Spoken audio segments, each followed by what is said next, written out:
News के मुताबिक India में एशिया की सबसे बड़ी हेलीकॉप्टर मैन्युफैक्चरिंग फैक्ट्री बनाई गई है, जिसकी आज इनोवेशन की गई उनके प्राइम मिनिस्टर की तरफ से। अगर पास्ट को देखें तो इंडिया अपने डिफेंस जो इक्विपमेंट्स हैं कभी रशिया से, कभी फ्रांस से, तो कभी यूएस से इंपोर्ट करता था, लेकिन गुज़िश्ता कुछ सालों से वो अपने डिफेंस इक्विपमेंट्स बहुत तेजी से खुद बनाने लगा है। ना सिर्फ बना रहा है, दूसरे कंट्रीज को एक्सपोर्ट भी कर रहा है। पाकिस्तान की पब्लिक से बात करेंगे, आखिर डिफेंस का बजट हमारा भी हर साल बढ़ता है, तो पाकिस्तान में अगर डिफेंस इक्विपमेंट्स की बात की जाए, कुछ मिसाइल्स और कुछ टैंक्स को छोड़कर कौन सी ऐसी टेक्नोलॉजी, कौन से ऐसे इक्विपमेंट्स हैं जो पाकिस्तान ने प्योरली खुद पाकिस्तान में बनाए हैं? पाकिस्तान की पब्लिक इस हवाले से क्या राय रखती है? और इंडिया जिस तेजी से डिफेंस इक्विपमेंट्स को अपना खुद बना रहा है, फ्यूचर क्या देखते हैं इंडिया का? पाकिस्तान की पब्लिक जानेंगे इस वीडियो में। जो मेरी पर्सनल ओपिनियन है वो बताऊंगा मैं वीडियो के लास्ट में। चलते हैं वीडियो की तरफ और मिलते हैं वीडियो के बाद। अस्सलाम वालेकुम। जी वालेकुम सलाम। आपका नाम? उज़ैर साकिब। आपका नाम? मोहम्मद अजीज अली शहजाद। क्या करते हैं? जी मैं तैयारी करता हूँ यहाँ पे लाहौर में। किस चीज की? कम्पिटिटिव एग्जाम्स की। जबरदस्त। कम्पिटिटिव एग्जाम मतलब सीएसएस और पीपीएससी वगैरह की तैयारी कर रहे हैं, फिर तो आपके पास नॉलेज भी काफी होगा। अच्छा लगेगा आपसे बात करते हुए। मुझे सबसे पहला एक सिंपल सा सवाल बताएं, पाकिस्तान में स्कूल हो, कॉलेज हो, यूनिवर्सिटी हो, मदरसा हो या आम पब्लिक प्लेस हो, जो दुश्मन बताया जाता है या हरीफ बताया जाता है, जिसे कहा जाता है मुकाबला है पाकिस्तान का, वो किससे बताया जाता है? इंडिया से। इंडिया से। आप बताएं किससे बताया जाता है? जी डेफिनेटली, वैसे तो डिफरेंट कंट्रीज हैं, लेकिन जो एक्चुअली ज्यादा जिसके साथ हमारी चपकलश रहती है, ऐसे समझ लें कि वो ज्यादातर इंडिया के साथ ही रहती है। अब इंडिया में एशिया की लार्जेस्ट हेलीकॉप्टर मैन्युफैक्चरिंग फैक्ट्री बन चुकी है। वहां पर वो अपने मतलब जो उनसे डिफेंस इक्विपमेंट्स हैं, हेलीकॉप्टर्स वगैरह हैं, वो बनाने जा रहे हैं। मुकाबला हम बच्चे को बताते हैं इंडिया से है, वो जितनी तेजी से टेक्नोलॉजी में ग्रो कर रहे हैं, ये हम क्यों नहीं बताते? क्या कहना चाहेंगे इसके ऊपर कि वो हेलीकॉप्टर फैक्ट्री उन्होंने अपनी बना ली है और अपना डिफेंस के इक्विपमेंट ज्यादातर आप वहां पर ही बनाएंगे? दो, सबसे पहले ये है कि यहाँ की जो आप हिस्ट्री देखें ना 47 के बाद से, हमारी सबसे पहले ये है कि अकाउंटेबिलिटी सिस्टम और पॉलिटिकल पार्टीज हमारा स्ट्रांग नहीं है। सबसे पहली बात ये है। आप देखिए 47 के बाद से आपका जो है ना कॉन्स्टिट्यूशन आपको 56 में आके बन रहा है पहला, ठीक है। 9 इयर्स आपने कॉन्स्टिट्यूशन में बनाने लग गए हैं, तो आप उनके हेलीकॉप्टर से मुकाबला कर रहे हैं, ठीक है। उसके बाद फिर आप देखें आपके 47 से लेकर 58 तक आपके कितने 8 से 9 प्राइम मिनिस्टर तब्दील हुए हैं। एक साल एक बैठ रहा है, फिर दूसरे साल वो बैठ रहा है, फिर मिसाल है, फिर 58 में आप आ जाएं तो माशाल्लाह लग गया अयूब साहब का।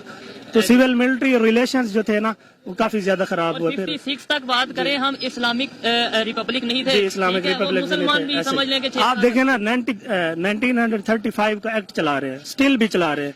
किसी किसी जगह पे आप देखें 1935 को आप एक्ट को फॉलो करते रहे हैं। 56 में आपने जब कॉन्स्टिट्यूशन भी बनाया ना, तो तब भी आप 1935 के एक्ट को देख के बनाया। तो आपके पास इतनी एबिलिटी होती, ठीक है। आपने कितनी कमेटियां बनाई हैं कॉन्स्टिट्यूशन को देखने? 3 कमेटियां बनी, एक पसंद नहीं आ रहा था, फिर चेंज कर लिया। नहीं तो फिर जो मुकाबला हमें बताया जाता है, तो मुकाबला बनता है या नहीं बनता? वो टेक्नोलॉजी में कितना आगे जा रहे हैं, आईटी में कितना? मुकाबला तब बनेगा जब आपके पास ट्रू मीनिंग में विल पावर्स होनी चाहिए, और सबसे पहले आपके पास पैसा भी होना चाहिए। पैसा तब होगा, ठीक है, जब आप करप्शन नहीं करेंगे, अकाउंटेबिलिटी का निजाम होगा। तो आपको क्या लगता है इंडिया में करप्शन नहीं होती? डेफिनेटली होती है, लेकिन उनकी जो हमारी डिवीजन हुई है ना उनके साथ लॉर्ड माउंट बैटन ने जैसे की है हमारी डिवीजन के हिसाब से, हमारे पास इंडस्ट्री भाईजान सिर्फ 53 इंडस्ट्री आई है हमारे पास। जब आप 1947 की बात कर रहे हैं, जबकि 534 उनके पास इंडस्ट्री चली गई है, तो आपके पास सिर्फ 53 आई है। तो आपने क्या करना है मुकाबला उनसे? मुझे नाइंसाफी तो हुई है, माउंट बैटन साहब ने की है। नाइंसाफी हो गई तो फिर लेट्स सपोज आपकी बात मान लेता हूँ, एक तो उनका रकबा ज्यादा था, उनकी आबादी ज्यादा थी, और रेवेन्यू भी उतना जनरेट हो रहा है ना उनका। फिर देखे ना उस हिसाब से आपने डिवीजन की जो बात की, उस हिसाब से जो चीजें मिलनी थी, लेट्स सपोज ज्यादती हो गई, फिर हम 5, 7, 10, 15, 20 साल तक कैसे उनके साथ मुकाबला करते रहे? हमारी अगर करेंसी उनके बराबर रही, इवन किसी टाइम पे उनसे थोड़ी ऊपर भी रही, तो फिर इसका मतलब बाद में जो हम डाउन गए हैं उसके अंदर हम ब्लेम वही 1947 का करेंगे? नहीं, ब्लेम की बात नहीं है। फिर आपकी जो पार्टीज आई है ना, लीडरशिप, वो क्राइसिस स्टार्ट हुआ। ये आप देखें शुरू पे वो तो एक लिंक करना है ना, आपको समझाने के लिए लिंक किया, तो फिर आपको समझाया, आपको समझ आई है। इस तरह से मेरा कहना। फिर आपने वॉर्स लड़ी है, 1971 की आप वॉर्स देखे, फिर ईस्ट पाकिस्तान आपको मक्ती वाहिनी मूवमेंट जब चली, तो फिर आप वहां से आपके जो जितने पॉलिटिकल पार्टीज थी, सिर्फ एक प्राइम मिनिस्टरशिप की वजह से आप उनसे लड़ पड़े। बस ये बता दें, वैसे तो ये भी कहा जाता है कि जब पार्टीशन हुई थी तो हमें हमारे हिस्से के पैसे भी नहीं दिए कि इंडिया वालों की तरफ है हमारे पैसे, ये हमें हमारी बुक्स में बताया जाता है। आपको लगता है ये रियलिटी है? रियलिटी इन सेंस, हाँ जी बिल्कुल। मुझे इन शॉर्ट बस ये बताना है, 75 साल में पाकिस्तान ने क्या किया, आपने हिस्ट्री भी पढ़ी होगी क्योंकि आप कम्पिटेटिव एग्जाम की तैयारी कर रहे हैं, नॉलेज भी होगा। और 75 साल में इंडिया ने क्या किया जो आज वो जहां पर है और हम यहाँ पर हैं, थोड़ा सा बस आपने इन शॉर्ट इसे एक्सप्लेन कर देना। इन शॉर्ट मैं ये कहना चाहूंगा कि वहाँ की जो मिलिट्री है वो डेमोक्रेसी में उनका रोल बहुत कम रहा है। वो एक सेपरेट इधर है, सेपरेशन ऑफ पावर्स वहाँ पे ज्यादा जो है ना चल रही है, ठीक है। उसके अलावा मैं आपको ये कहना चाहूंगा कि उनके आगे जाने का ये है कि उनका जो सिस्टम है इलेक्शन का वो हमारे से बेटर है। इसके अलावा एजुकेशन की कोई फर्क नहीं है, एजुकेशन- आईटी सेक्टर जो इन्होंने ग्रो किया उसका कोई फर्क वो पढ़ा रहे हैं, लेकिन हमारा जो एजुकेशन का निजाम है वो 3 टायर सिस्टम है। 3 टायर सिस्टम है, मदरसा सिस्टम है, पब्लिक है, वहाँ पे ऐसा नहीं है। वहाँ पे कौन सा सिस्टम? वहाँ पे सिस्टम यूनिफॉर्म एजुकेशन सिस्टम चल रहा है स्टिल, और वो फिनलैंड को फॉलो कर रहे हैं। फिनलैंड का जो एजुकेशन सिस्टम है वर्ल्ड बेस्ट सिस्टम है। तो आप ये देख लीजिए कि अगर वो आगे जा रहे हैं तो उनका इन ट्रू सेंस आप यूपीएससी के इंटरव्यू सुन लिया करें, तो उनकी एजुकेशन, उनकी लैंग्वेज, उनका इंग्लिश का स्टाइल, उनका उठना बैठना वो हमसे यूनिक होता है। यही इसी बात, वजह से। यही इशू है कि कैसे कैसे मतलब 1947 तक एक जैसे थे हम, मतलब इकट्ठे रह रहे थे, है ये एक थे। जी। फिर कॉम्पिटिटिव एग्जाम की मैं आपकी तरफ आता हूँ, कॉम्पिटिटिव एग्जाम भी एक जैसे थे। अब उनका यूपीएससी वगैरह है या इस तरीके से है, और हमारे यहाँ पे सीएसएस वगैरह है। आपने बोला कि उनका यूपीएससी के जो इंटरव्यूज हैं हमारे से कई लेवल बेहतर हैं। कैसे बेहतर हो गए? आप जैसे लोग हैं जो वहाँ पे कॉम्पिटिटिव एग्जाम की तैयारी कर रहे हैं। और अब इन सेंस हरगिज ये ना समझिएगा कि मैं इंडिया को सपोर्ट कर रहा हूँ, ऐसा नहीं है। देखें ये ठीक है? फ्रैंकली पॉलिसीज हैं, मैं उनको देखें, डिस्क्राइब ऐसी कर रहा बात हूँ, ठीक है करेंगे ना? तो ही शायद बेहतरी हाँ की हाँ तरफ बिल्कुल, जाएंगे। आप पॉलिसीज को मैं जो है ना सपोर्ट कर रहा हूँ उनको। Constructive दूसरा criticism। जी कंस्ट्रक्टिव, ये क्रिटिसिज्म इसलिए कर रहा हूँ कि हम जब भी करते हैं ना, इन सेंस आप गार्ड से लेकर ऊपर तक चले जाएं, वो आपको यही कहते हैं कि ये हर डिपार्टमेंट करप्ट है। आपकी जुडिशरी आ रही है 139 उस पे, आपका Election पुलिस का भी अभी जी वो आया था, जी हमारा- पुलिस का आप देख लें वो नंबर 1 है, ठीक है। उसके अलावा आप बाकी जितने भी डिपार्टमेंट, रेवेन्यू का देख लें आप, ठीक है, पटवार सिस्टम देख लें, वही आप उसको फिर दोबारा ट्रेडिशनल कल्चर को आप प्रमोट करी जा रहे हैं। आप टेक्नोलॉजी मॉडर्न नहीं हो रहे। अब देखिए ना, गवर्नमेंट ने थोड़ी सी मॉडर्नाइजेशन की थोड़ी सी की थी पिछली गवर्नमेंट ने, ठीक है। तो फिर हमारे रिलीजियस जो मुलाज थे, चांद देखने पे भी आपको मसला होता है कि टेक्नोलॉजी क्यों बता रही है, हम मौलवी बताएं, ये क्या बात हुई। अब चांद देखने लगे, ईद का तो डिसाइड हो जाता है ना, 2 साल पहले डिसाइड हो जाता है, इस दिन आएगा। तो आपकी जो रिलीजियस बॉडीज हैं, आप उनको 25-25 लाख देते हैं, तो वही रेवेन्यू सिर्फ चांद देखने का, तो आप उनको और वो भी revenue- अफसोस के साथ 2-2, 3-3 इलाकों में मुफ्त ऐसे ही, मतलब पिशावर ऐसे में ही। चांद कोई आप ऐसे ही एक दिन पहले नजर आ जाता है, यहाँ पे नजर आ इसीलिए जाता है। पॉलिटिकल इंस्टेबिलिटी क्रिएट होती है। लेट होती है, ठीक है। आप इस हवाले से क्या कहना चाहेंगे? बड़ा अच्छा लगा इनसे जी बात। माशाल्लाह, मेरे प्यारे भाई ने बहुत अच्छी बात की है। लेकिन देखें, दरअसल हकीकत ये है कि पाकिस्तानी अवाम को आटे के पीछे लगा दिया है। ये देखें, पेट्रोल का मसला है पाकिस्तान में। अब हम किसको कसूरवार उठ रहे हैं? पीपी को उठ रहे हैं, नून लीग को उठ रहे हैं, पीटीआई को उठ रहे हैं? किसको कसूरवार? अवाम का कसूर है ये सारा, हमें बताएं। किस वजह से जो है ना ये अवाम को जलील कर रहे हैं? खुद आते हैं इक़्तिदार में, बैठ बैठ के अवाम को जलील करके चले जाते हैं। पे हर साल हमारा ऑलमोस्ट बजट बढ़ता है। जी, डिफेंस में बिल्कुल एग्जैक्टली हर साल इतना बजट बढ़ता है कि कौन पैसा, ये आवाम ही दे रही है।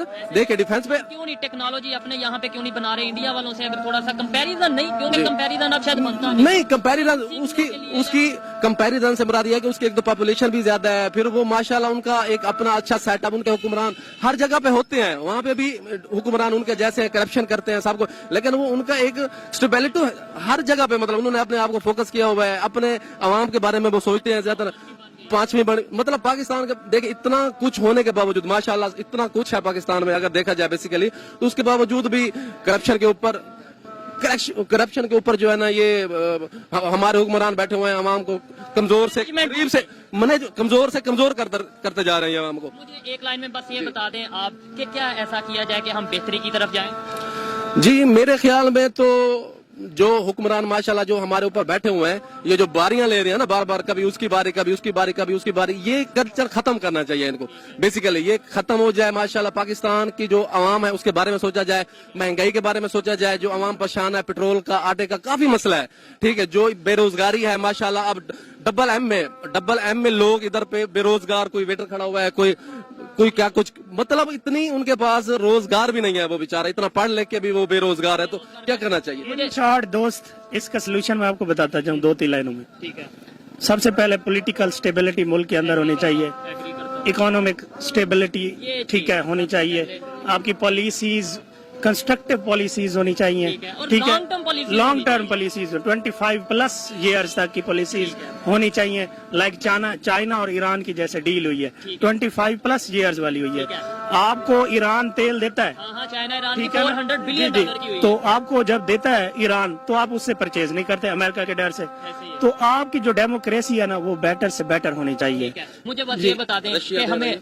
रशिया से तो हम वैसे ही वो सैंक्शंस की वजह से निकाले। नहीं मतलब देखिए अपने आवाम के बारे में सोचना चाहिए। अगर रशिया पेट्रोल दे रहा है, गंदम दे रहा है, तो क्यों नहीं लेते? ये किस वजह से नहीं लेते? इनको लेनी चाहिए। अमेरिका थोड़ा सा नाराज हो। अमेरिका नाराज हो जाए तो इसका मतलब पाकिस्तानी आवाम का कोई एहसास नहीं है, इनको गरीब लोगों का कोई एहसास नहीं है। एक अमेरिका को राजी करने के लिए ये पाकिस्तानी आवाम को नाराज कर रहे हैं। हम एंड पे कहते भी यही हैं कि अगर कोई दुश्मन है तो अमेरिका, और मानते भी उसकी हैं। ये एक लंबा डाल ये हो जाएगा। हाँ, ऐसे ही वो है। दूसरा हाँ। इकोनॉमिक स्टेबिलिटी, पॉलिटिकल स्टेबिलिटी, बताएं। यूनिफॉर्म एजुकेशन सिस्टम, ये होना चाहिए। अवेयरनेस पीपल्स के अंदर on the local level, national level, फिर इंटरनेशनल लेवल। मुझे ये बताएं कि जैसे हर स्कूल, हर कॉलेज, हर यूनिवर्सिटी, मदरसे में, गलियों में, सड़कों में, जलसों में बताया जाता है हमारा दुश्मन इंडिया है, हमें उसका मुकाबला करना है, लेकिन वो बताया सिर्फ जंग का जाता जी। है। हमें अगर मुकाबला पॉजिटिव वे में देखा जाए, हम बच्चों को बताएं यार इंडिया टेक्नोलॉजी में बहुत आगे निकल गया, हमने उसके साथ मिलकर काम करना है, Definitely। यानी पॉजिटिव वे में मुकाबला किया जाए। बेसिकली ये ट्रक की बत्ती के पीछे लगाने वाली बात है और कुछ भी नहीं है। जो मेरे अंदाजे के मुताबिक ना ये ट्रक की बत्ती के पीछे आवाम को लगा के ना बेसिकली इनका जो मकसद है करप्शन करना, आवाम को लूटना,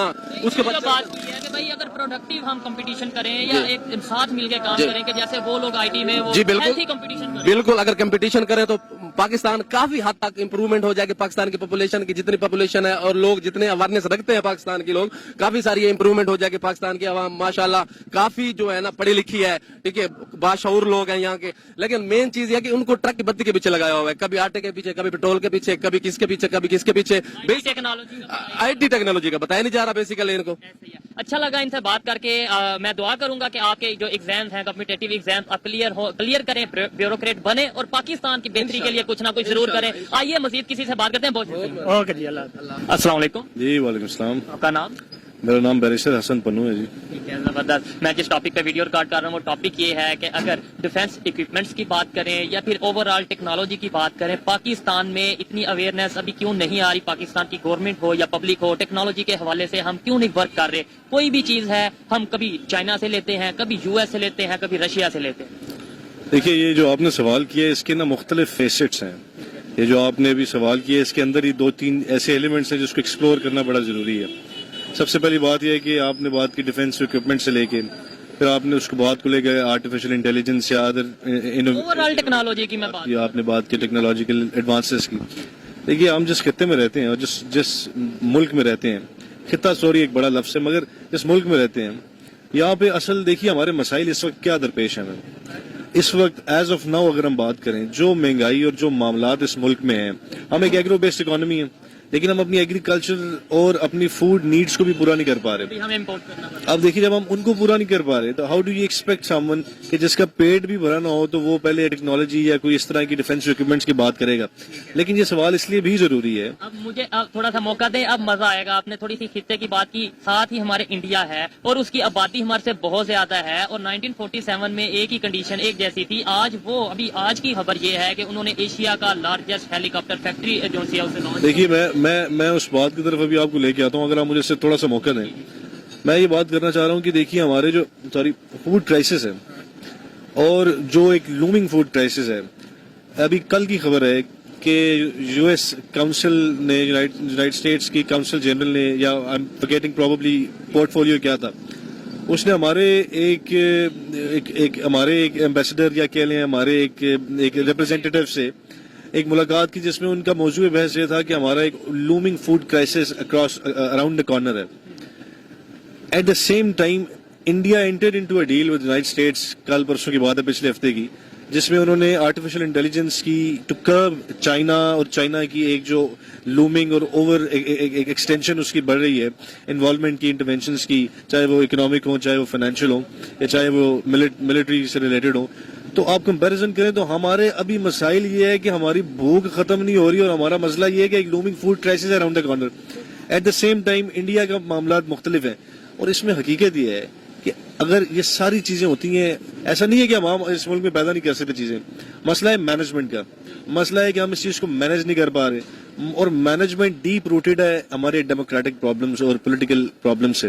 اور حقیقت بات یہی ہے، دیکھیے میں چونکہ آئی ایم اے لائر اور ہم کوشش کرنی چاہیے سب کو لا ابائڈنگ سٹیزن ہونے کی، تو حقیقت یہ ہے کہ اس ملک میں جتنی پولیٹیکل انٹرونشنز ملٹری کی انٹرونشنز رہی ہیں پولیٹیکل اسٹیبلشمنٹس میں، اور جو ایک اوور آل اسٹیبلشمنٹ کا جو لفظ ہے جس میں ہم عدلیہ بھی شامل ہے، non political parties non political entities ہیں، ان کی جو انوالومنٹ اور انٹرونشن ہے اس کی وجہ سے ہمارے پولیٹیکل اور بیوروکریٹک اسٹرکچر میں کبھی بھی ایک مینجمنٹ کرنے کی سخت پیدا نہیں ہو سکی. کیوں؟ کیونکہ پولیٹیکل معاملات کو چلنے نہیں دیا گیا. جب دیکھیے اگر آپ آج ایک دکان بنا لیں اور اس کو چلنے نہ دیں تو آپ کیسے ایکسپیکٹ کرتے ہیں کہ اس کے مینیجر کو یہ پتا ہوگا کہ how can he manage it. سوالیہ نشانی ہے کہ 75 سال میں مینیج ہی نہیں کر پا رہے. باتیں ہم بڑی بڑی کرتے ہیں, پوری دنیا کے ٹھیکیدار ہم بنتے ہیں, مذہب کے ٹھیکیدار ہم بنتے ہیں. اپنا کیا فلسطین میں, برما میں, کہیں پہ کچھ ہو جائے ہم کہتے ہیں کہ پاکستان کھڑا ہے, پاکستان اٹامک پاور ہے, یہ ہے وہ ہے. دوسری سائڈ پہ جب کسی ایجوکیٹڈ بندے سے آپ سے لیٹس سپوز بات کر رہا ہوں, آپ کہتے ہیں انڈیا کے ساتھ کمپیریزن ہی نہیں بنتا. نو ڈاؤٹ کمپیریزن نہیں بنتا, لیکن یہ شرم والی بات بھی ہے ہمارے. دیکھیے بات اس میں کوئی شک نہیں ہے کہ یہ شرم والی بات تو ہے, اس کو تسلیم کرنا پڑے گا. جب تک آپ اس کو تسلیم نہیں والا صاحب, جب تک آپ اس کو تسلیم نہیں کریں گے یو کین. دیکھیے بڑا سمپل سے کامن سینس کی بات ہے, جب تک آپ کو پرابلم کی پتہ نہ ہوگا اور آپ پرابلم کی تشخیص نہیں کریں گے آپ اس کا حل کیسے نکالیں گے. سب سے پہلی بات یہ ہے کہ let us be honest with our own self, admit the fact کہ جی ہم دنیا سے بہت پیچھے ہیں. Let us admit the fact کہ ہم اپنے پرابلمس کی بجائے ہمیں دوسروں کے پرابلم زیادہ نظر آتے ہیں. اور let us admit the fact also, میں تھوڑا سا سخت لفظ استعمال کروں گا, یار ہمیں کوئی شرم نہیں رہی. اور حقیقت یہ ہے اس ملک میں دودھ والے سے ریڑھی والے سے لے کے ٹاپ ناچ کے politicians, every one you name it, ان کو جب موقع ملتا ہے جس کا جتنا ہاتھ پڑا وہ اتنا کر رہے ہیں. میرے اس ملک میں دیکھیے اسلامک کنٹری, اسلام ہمارا مذہب ہے, اسلام مکمل ایک دین فطرت ہے, ضابطہ اخلاق ہے. لیکن اس ملک کا المیہ یہ ہے کہ حضور اس میں حرام کمانا حلال ہو چکا ہے. تو جب حرام کمانا حلال ہو چکا ہے تو پھر آپ ایکسپیکٹ نہ کریں کہ جی ہمارے ادارے یا ہمارے ٹاپ ناچ کے بیوروکریٹس, جوڈیشری میں بیٹھے لوگ, پولیٹیشینز کو ایک بہتر کام کریں گے. وہ کیوں کریں یار؟ دیکھیے جب ان کے گھر دودھ جائے گا اور دودھ والا دودھ میں پانی ڈال کے بیچ رہا ہے, ہمارے گھر, آپ کے گھر, آپ, میرا مقصد مائکرو سے میکرو لیول تک کرپٹ ٹو دا کور ہے. اس لیے تسلیم یہ کر لینا چاہیے سب سے پہلے کہ یار اپنی بدماشیاں چھوڑیں اور ایک across the board consensus develop کریں, جس میں سب سے پہلے حقیقت یہ ہے لوگوں کے پیٹ بھرنے کی کوئی گنجائش پیدا کریں, لوگوں کی روٹی کا انتظام کریں. اور یہ تب ہی ہو سکتا ہے جب تک ہماری اکانومی بہتر نہیں ہوگی, تب تک ایسا نہیں ہو سکتا. اور جس ملک میں جس گھر چ بھوک پئی ہوئے نا, تسی کیویں آکھو گے وہ چند تاریاں دی گل کرے گا, تے روٹی جڑی ہے نا بندے کھا جاندی ہوندی ہے. اس لیے وہ کہتے ہیں سب سے بڑا مذہب, اور اس لیے سچی بات یہ ہے کہ ایک پولیٹیکل ڈائلاگ ہونا چاہیے, پولیٹیکل ڈسکورس ہونا چاہیے. جب یہ سارے معاملات ہوں گے آپ کی پالیٹکس بھی بہتر ہوگی, آپ کی جمہوریت بھی بہتر ہوگی, آپ کے ادارے بہتر کام کریں گے. ایک کیا کہتے ہیں اس کنسنسس کے ساتھ ساتھ ایک اکاؤنٹیبلٹی کا بھی معاملہ بنائیں. جب یہ معاملات آپ کر لیں گے پھر آپ واقعی سوچ سکتے ہیں کہ ہم نے خلا میں جانا ہے. اس ٹائم اس بھوک کی عالم میں یہ ملک ایک چیز سوچ سکتا ہے کہ پتہ نہیں ہم بچنا بھی ہے کہ نہیں. دیکھیں جی, ہم ٹاپکس تو ڈیلی کرتے ہیں, ڈیلی لوگوں سے بات بھی کرتے ہیں, لیکن اکثر جب ایسے لوگ ملتے ہیں تو میں خود لاجواب ہو جاتا ہوں جب وہ ریالٹی ہمیں دکھاتے ہیں. ہمارے سامنے جو پاکستان کی بالکل ریالٹی ہے وہ سامنے لے کر آتے ہیں. یہ بتاتے ہیں کہ پہلے ہم روٹی پوری کریں یا ڈیفنس کی طرف جائیں, پہلے روٹی پوری کریں یا ٹیکنالوجی کا سوچیں. لیکن حل کیا ہے بہتری کی طرف کیسے؟ مطلب ہم ڈیفنس کا بجٹ بھی بڑھاتے ہیں پھر بھی ہم بہتری کی طرف نہیں جا رہے. میری اور آپ کی کیا ذمہ داری ہے as a youth, as a educated Pakistani citizen? یار دیکھیے سب سے پہلے تو بات یہ ہے کہ دو چیزیں ہیں. سب سے پہلے آپ کیا انڈیویجول عمل کر سکتے ہیں اور دوسرا کیا کلیکٹیو عمل کر سکتے ہیں. انڈیویجول عمل یہ ہے کہ آپ زیادہ سے زیادہ اس بارے میں بات کریں, لوگوں کو اویئرنیس پیدا کرنے کی کوشش کریں, کی نہیں جاتی. اور دیکھیے کلیکٹیو عمل بھی یہی ہے. کلیکٹیو عمل سے میں کیا مراد لیتا ہوں؟ کلیکٹیو عمل یہ ہے کہ ریاست کی ذمہ داری ہے کہ وہ اویئرنیس, اور جو ہمارا فنڈامنٹل رائٹ ٹو ایجوکیشن بھی ہے, اگر آپ لوگوں میں اویئرنیس نہیں پیدا کریں گے, لوگوں کو ایجوکیٹ نہیں کریں گے, لوگوں کو ان کے سیوک رائٹس اور ڈیوٹیز کا نہیں پتا ہوگا, جو کورسپونڈنگ رائٹس اینڈ ڈیوٹیز ہیں. انڈیا میں انرجی ویک چل رہا ہے جس کے اندر وہ سولر انرجی کی امپورٹنس بتا رہے ہیں, ریلی وغیرہ نکلے گی, گرین انرجی کی امپورٹنس بتا رہے ہیں. ہمارے یہاں پہ بھی ریلیاں نکلتی ہیں, احتجاج ہوتے ہیں, لیکن وہ ہوتے ہیں جیل بھر دو, وہ ہوتے ہیں مطلب وہ چور ہے میں چور نہیں ہوں. دیکھیے ایسا, دیکھیے let us be frank and honest, ایسا نہیں ہے کہ انڈیا میں بھی یہ والے معاملات نہیں ہوتے. ہم ایک ہی خطے کے لوگ ہیں اور ہم ایک ہی قسم کے لوگ ہیں. اب کلچرلی بہت سارے معاملات, آپ انڈیا میں نارتھ سے ویسٹ اور ایسٹ سے ساؤتھ جاتے جائیں گے تو کلچر ڈفرینٹ ہوتا جائے گا. پاکستان میں بھی ایسے ہی ہے. آپ بلوچستان چلے جائیں کلچر ڈفرینٹ ہے, پنجاب کا کلچر ڈفرینٹ ہے, مگر بات یہ ہے کہ یہ ہم سب کے مسائل ایک جیسے ضرور ہیں, لیکن دیکھیے کوئی ریئلائزیشن ہونی چاہیے نا, آپ کو کوئی ریالٹی چیک ہونا چاہیے. آپ ریئلائز کرتے ہیں کہ یار پرابلم ہمارے کیا ہے. میں 2 سال انگلینڈ میں رہ کے آیا ہوں, یہ جو پڑھی لکھی قومیں ہیں نا, انہوں نے ایک سچی بات یہ ہے, دیکھیے یہ ملک ابھی 75 سال ہوئے ہیں, ایک ٹائم لگتا ہے قوم کو بنتے ہوئے. یورپ نے بھی رینیسانس کے بعد ایک دوبارہ سے ان کا ایولیوشن ہوئی تھی اور دوبارہ سے ان کے اندر معاملات بہتر ہونا شروع ہوئے تھے. اب اس رینیسانس کے گزرے بھی صدیاں ہو چکی ہیں. اب بات صرف حقیقت یہ ہے, ہم یہ نہیں کہہ سکتے کہ 70-75 سالوں میں ہم نے کیا کہتے ہیں ایک تھوڑا ٹائم ہے تو ہم نے کچھ سیکھنا نہیں ہے. مگر میری بات سنیے, میری بات یہ ہے کہ ہم نے دوسروں کی غلطیوں سے بھی تو سیکھنا ہے نا. ہم ان 70-75 سالوں میں جو across the board across the world جو معاملہ چل رہے ہیں ہم ان سے بھی سیکھ سکتے ہیں. اب میں انگلینڈ 2 سال رہ کے آیا ہوں, پوائنٹ یہ ہے کہ نیشنل انٹرسٹ پہ کہیں نہ کہیں جا کے تمام پولیٹیکل پارٹیز کا, تمام اداروں کا, تمام ریاستی اداروں کا ایک کنسنسس ڈیولپ ہو جاتا ہے. انہوں نے نیشنل انٹرسٹ کو ڈیفائن کیا ہوا ہے. ہمارے یہاں نیشنل انٹرسٹ کی کوئی ڈیفینیشن نہیں ہے, پہلی بات. اور دوسرا, اگر تو ڈیفینیشن ہوگی اور اس ڈیفینیشن کی آڑ میں اگر ہماری ذات آ رہی ہوگی تو ہم یہ سمجھتے ہیں کہ نیشنل انٹرسٹ کو قربان کر دینا چاہیے. یورپ یہ پڑھا لکھا معاشرہ یہ نہیں سمجھتا. کیوں؟ کیونکہ انہیں پتہ ہے ان کی اگلی نسلوں کی بقا اس نیشنل انٹرسٹ کے ساتھ ہے. ہماری اگلی نسلوں کی بقا کیا ہے کہ ہماری پارٹی زیادہ سے زیادہ, کہ ہماری اولادیں اقتدار میں رہیں اور ہماری اولادیں کو کوئی مسئلہ ہے تو وہ انگلینڈ چلے جائیں. I am one of those few people honestly اس وقت جو انٹلیکچوئل بینکرپسی کا ملک جس کے دوچار ہو رہا ہے نا, یہ بھی ایک بڑا امپورٹنٹ ایلیمنٹ ہے. ہمارے graduates every year some time ago probably month ago Dawn میں ایک کالم آیا تھا, 8 لاکھ کے قریب جو گریجویٹ, آپ دیکھیے کتنی زیادہ انٹلیکچوئل بینکرپسی اس ملک میں ہو رہی ہے. I am probably one of those few people جو سمجھتے ہیں نہیں یار ہمیں واپس آ جانا چاہیے, ہم کام کرنا چاہیے. I went to England, I did my masters from there. پھر میں نے اپنے بارڈ لاء کی ڈگری وہاں سے کی. I'm a qualified barrister and then I decided to come back to Pakistan. اس کے پیچھے بہت سارے محرکات ہوں گے. پاکستان کے لیے بس یہاں پہ وائنڈ اپ کرتے ہیں. بس یہ بتا دیں آپ پاکستان کے لیے یہاں آئے ہیں, بہت اچھی بات ہے, مجھے بڑی خوشی ہوئی ہے جان کر کے. ایجوکیٹڈ جیسے یہاں سے جا رہے ہیں, کچھ لوگ واپس بھی آ رہے ہیں. کیا کریں گے, کیا پلان ہے پاکستان کی بہتری کے لیے, آپ کے پاس کیا پلان ہے, مطلب کچھ سوچا یا ایز اے انڈیویجول آپ کیا کریں؟ دیکھیے ایز این انڈیویجول میں یہ سمجھتا ہوں جو میری تربیت ہے, سب سے پہلی بات یہ ہے رسول اللہ نے فرمایا تھا کہ اس مسلمان ہر کام کر سکتا ہے, وہ جھوٹ نہیں بول سکتا. یہ تمام برائیوں کی جڑ بھی ہے. یہ اس سے بہت سارے فیک ایلیمنٹس بھی جنم لیتے ہیں, اس سے بہت ساری ایسی چیزیں بھی جنم لیتی ہیں جن کا کوئی حقیقت میں تصور نہیں ہوتا. جس سوسائٹی میں لیٹ سے ہم بیٹھنا چاہتے ہیں, ہم بہت ساری چیزوں کو فیک بھی کرتے ہیں. انڈیویجول میں بات کر سکتا ہوں, پلان صرف اتنا ہے کہ یار جو کام ہم کرنا چاہتے ہیں, جو کر رہے ہیں, اس کو ایمانداری سے کریں. If I am let's say an advocate, if I am a lawyer, تو مجھے یہ کرنا چاہیے کہ یار مجھے ایٹ لیسٹ اپنے کلائنٹ کے ساتھ جھوٹ نہیں بولنا چاہیے, مجھے کورٹ کو مسلیڈ نہیں کرنا چاہیے, مجھے انٹرسٹ آف جسٹس کے لیے کام کرنا چاہیے, مجھے اپنا میں بریف ملتا ہے, کوئی کیس ملتا ہے, تیاری کر کے عدالت میں جانا چاہیے, مجھے عدالت کا بھی وقت ضائع نہیں کرنا چاہیے, اپنا بھی وقت ضائع نہیں کرنا چاہیے, کلائنٹ کا بھی وقت ضائع نہیں کرنا چاہیے. یہ میری پروفیشنل رسپانسبلٹی ہے, پروفیشنل کنڈکٹ کا حصہ ہے. سیکنڈلی ایک سوسائٹل ایلیمنٹ بھی ہوتا ہے. مجھے اپنی سوسائٹی میں house ever positively I can contribute, مجھے وہ کرنا چاہیے. And if I can do that and if I will do that, which in fact is the plan, if I eventually it turns out کہ جی میں وہ کر رہا ہوں, پھر میں سمجھتا ہوں یار ایٹ لیسٹ کوئی نہ کوئی پازیٹیو کنٹریبیوشن تو میں نے کی ہے. اور اگر ہر بندہ اپنے اپنے حصے کی پازیٹیو کنٹریبیوشن کرے گا تو یار مجھے نہیں سمجھ آتی کہ تبدیلی کیسے نہیں آئے گی. بہت اچھا لگا بات کر کے, بہت انسپائریشن رہی یہ گفتگو. اور میں یہاں پر یہ کہنا چاہوں گا, ہم جس سے بھی بات کرتے ہیں زیادہ تر یہی کہتے ہیں جی گورنمنٹ کی یہ ذمہ داری, گورنمنٹ کی وہ ذمہ داری, گورنمنٹ نے ہمیں اس پوزیشن تک پہنچا دیا. لیکن اس گفتگو سے ایسا لگتا ہے کہیں نہ کہیں میری بھی, ان کی بھی, ایز اے انڈیویجول ہر پاکستانی کی ذمہ داری ہے کہ ہم اپنی رسپانسبلٹیز کو پورا کریں. ہم گورنمنٹ پر کرپشن کے اگر الزام لگاتے ہیں تو اپنے گریبان میں بھی جان کے کیا ہم اپنی رسپانسبلٹیز کو پورا ایمانداری کے ساتھ کر رہے ہیں یا نہیں. اچھا لگا آپ سے بات کر کے. نہیں سر, آپ مجھے بھی بڑا اچھا لگا. Thank you for the time and pleasure is all mine. جی تو دوستو یہ تھی آج کی ویڈیو, پاکستانی پبلک کی اوپینین آپ تک پہنچائی. اور اگر اس حوالے سے میری پرسنل اوپینین کی بات کی جائے تو میں یہ کہوں گا کہ پاکستان میں سب سے پہلے پولیٹیکل اسٹیبلٹی آنے کی ضرورت ہے, اس کے بعد مینجمنٹ بہتر کریں گے, اور پھر جا کر اگر ہم ڈیفینس پر یا ایجوکیشن پر یا ہیلتھ پر اپنی پالیسیز بنائیں گے تو بہتر پالیسیز بنے گی اور پاکستان بہتری کی طرف جائے گا. یہ میری پرسنل اوپینین تھی, آپ اسے ایگری بھی کر سکتے ہیں اور ڈس ایگری بھی کر سکتے ہیں. ویڈیو کیسی لگی کمنٹ میں ضرور بتائیے گا. ملتے ہیں نیکسٹ ویڈیو میں, تب تک کے لیے پیس آؤٹ.